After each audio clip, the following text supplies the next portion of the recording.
മനസ്സ് ശുദ്ധമാണെങ്കിൽ ഏതു വയസ്സിലും എഴുതാൻ കഴിയും.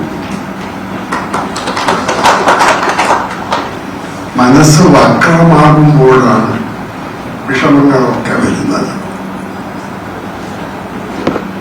ഞാൻ ഇന്ന് വരെ വെള്ളക്കടലാസിൽ, വലയില്ലാത്ത കടലാസിൽ മാത്രമാണ് എഴുതിയിരിക്കുന്നത്. ഇനി വലയില്ലാത്ത പ്ലെയിൻ പേപ്പർ കിട്ടിയിട്ടില്ലെങ്കിൽ റൂൾഡ് പേപ്പർ, വലയുള്ള പേപ്പർ മാത്രമാണ് എനിക്ക് കിട്ടിയിട്ടുള്ളതെങ്കിൽ ഞാൻ അപ്പോഴും വലയുടെ മേൽ എഴുതുകയില്ല, എഴുതിയിട്ടില്ല, അതിൻ്റെ ഇടയ്ക്കേ എഴുതിയിട്ടുള്ളൂ. അതൊരു ശീലമായി. ഈ 96-ാം വയസ്സിലും ഒരു കഥയുടെ പകുതി വഴി എഴുതി വെച്ചിട്ടാണ് ഞാൻ വരുന്നത്. വെള്ളക്കടലാസിൽ വലയില്ലാത്ത കടലാസിലാണ് എഴുതുന്നത്. അത്ഭുതമാണ്. ഞാൻ തന്നെ അത് നോക്കി കൊള്ളാമല്ലട എന്ന്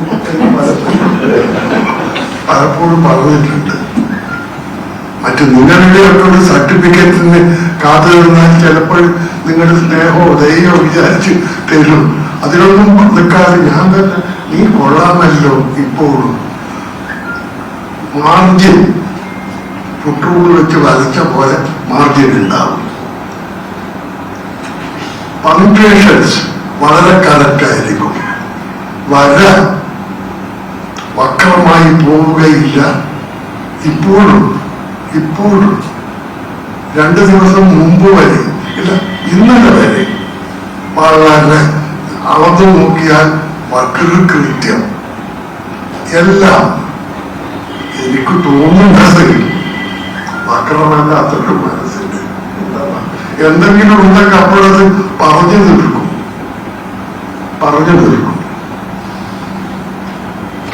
ബഹുമാനപ്പെട്ട സ്പീക്കർ ഷംഷി അത് പറഞ്ഞു കഴിഞ്ഞു നിങ്ങളുടെ മുമ്പിൽ. അതുകൊണ്ട് വളരെ വിഷമവും ഉണ്ടായിട്ടുണ്ട്. എന്റെ ഭാര്യ തന്നെ ചോദിക്കാറുണ്ട്, എന്തിനാ ഇങ്ങനെ സംസാരിക്കുന്നത്? അവസാനം മരിച്ചാൽ നിങ്ങളെ ശ്മശാനത്തിലേക്ക് കൊണ്ടുപോകാൻ ആളുണ്ടാവില്ല. അപ്പോഴും ഞാൻ സാരമില്ല, മുനിസിപ്പാലിറ്റിയുടെ കാട്ടവണ്ടി ഉണ്ടാകും, അതിനനുസരിച്ചിട്ട് കൊണ്ടുപോയിക്കോട്ടെ, സാരമില്ല എന്നാണ് പറഞ്ഞത്. പിന്നെ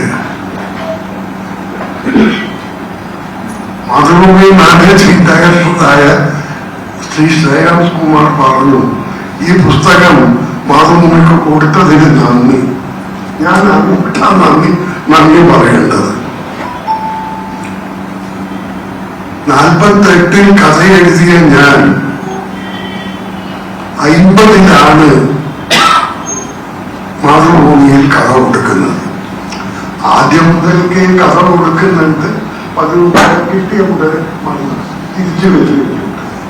ഞാൻ വിചാരിക്കും എന്നോടെന്തോ അതിഭയങ്കര ദേഷ്യോ അസൂയോ ഉള്ളവരാണ് അവിടെ, അതുകൊണ്ടാണ് തിരിച്ചയക്കുന്നത്.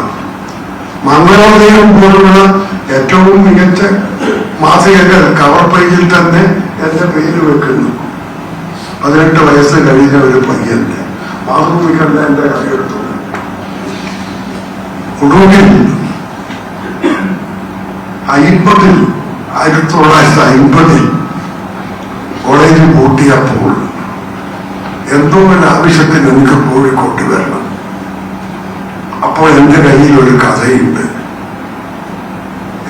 എനിക്കന്ന് മാതൃഭൂമിയിൽ ആരെയും പരിചയമില്ല, വായിച്ചറിയാം,